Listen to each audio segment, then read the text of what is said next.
today we'll be discussing about the ovarian cyst and how to evaluate the ovarian cyst. तो कौन से cyst हम लोग proceed for the surgery, कौन सा cyst cancerous होते हैं एंड कौन सा cyst में कुछ करने की जरूरत नहीं है. So we'll discuss about that. तो ovarian जो cyst है that is just a water filled sac. कभी कभी क्या होता है कि पानी जैसा फील होके वो cyst होता है, otherwise there may be blood inside the cyst or there may be chocolate color fluid inside the cyst which is called as chocolate cyst, जो कि आपका endometriosis में होता है, जो कि हम लोग डिस्कशन कर चुके हैं इन endometriosis.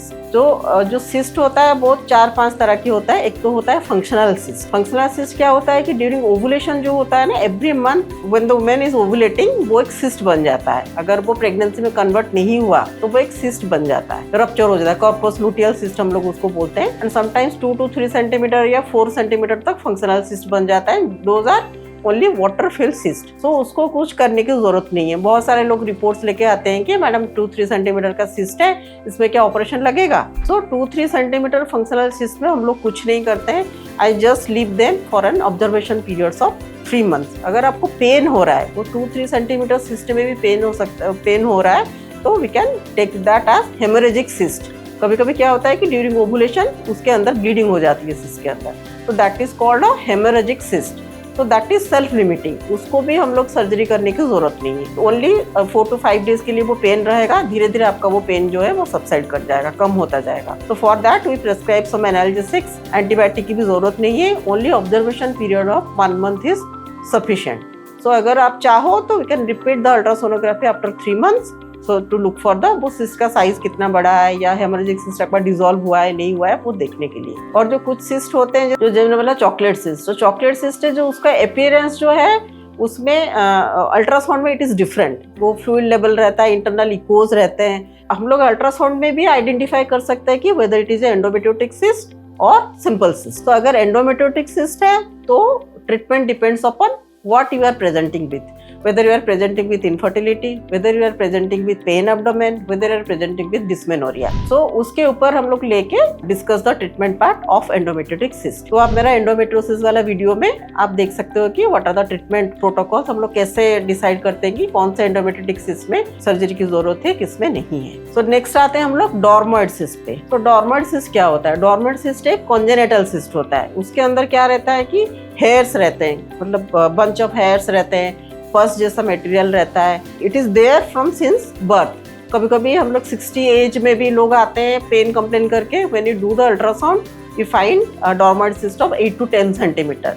तो इट्स अ बिग सिस्ट. ये धीरे धीरे ग्रो करता है एंड दिस इज एसिम्प्टोमेटिक. ये आपको कोई भी सिम्टम्स देगा नहीं अंटिल इट इज ट्विस्टेड. क्या होता है कि ओवेरियन सिस्ट एक मतलब फिक्स स्ट्रक्चर नहीं है. ये this is attached with a pedicle. तो इसमें क्या होता है कि चांसेस ऑफ ट्विस्टिंग रहता है. अगर आप सबका सपोज आपका 8 to 10 centimetre water filled sac है, so that has got a capacity to rotate around its own pedicle. So ये क्यों होता है कि ट्विस्ट हो जाता है. अगर ट्विस्ट हो गया then you will present with severe pain. बहुत ज्यादा पेन होगा, आपको उल्टी भी हो सकती है.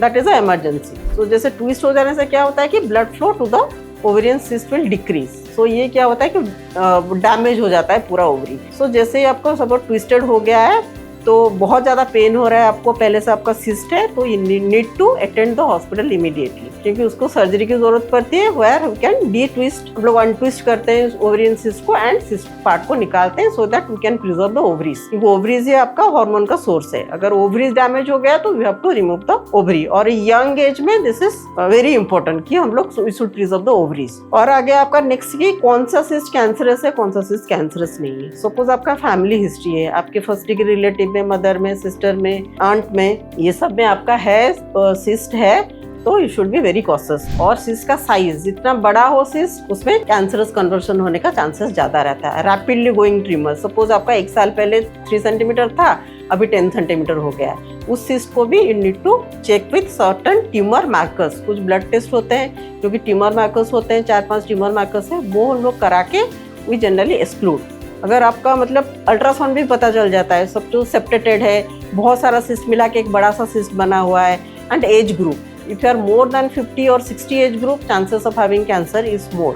तो कोई भी आपका सिस्ट हो, यंग ग्रुप में सिस्ट का क्लासिफिकेशन अलग होता है एंड आफ्टर 50 और 55 एज मेनोपॉजल एज ग्रुप में सिस्ट अलग तरह के होते हैं. कभी कभी ऐसा आता है कि पेशेंट का यूट्रस निकल जाता है, लेकिन जब हम लोग ओवरी छोड़ देते हैं 45 बिलो 45 एज ग्रुप में हम लोग जनरली ओवरी को प्रिजर्व करते हैं। तो कभी कभी ऑपरेशन के बाद, यूट्रस निकलने के बाद भी patient present with ovarian cyst, तो वो भी आपका हो सकता है। तो अगर वो हो तो all ovarian cyst can be treated with laparoscopic surgery, और आप 24 आवर्स में हम लोग आपको डिस्चार्ज करेंगे। एंड एवरी साइज सिस्ट जो कि 15-20 सेंटीमीटर का हो, that is also possible with a laparoscopic surgery. So हम लोग कौन सा कैंसर है नहीं है वो पहले वो डिटेक्ट करना जरूरी है। After that we can proceed for the surgery according to the size of the cyst और टाइप्स ऑफ द सिस्ट। और सारे ओवेरियन सिस्ट के लिए surgery is not mandated, medication से भी इसको कम किया जा सकता है।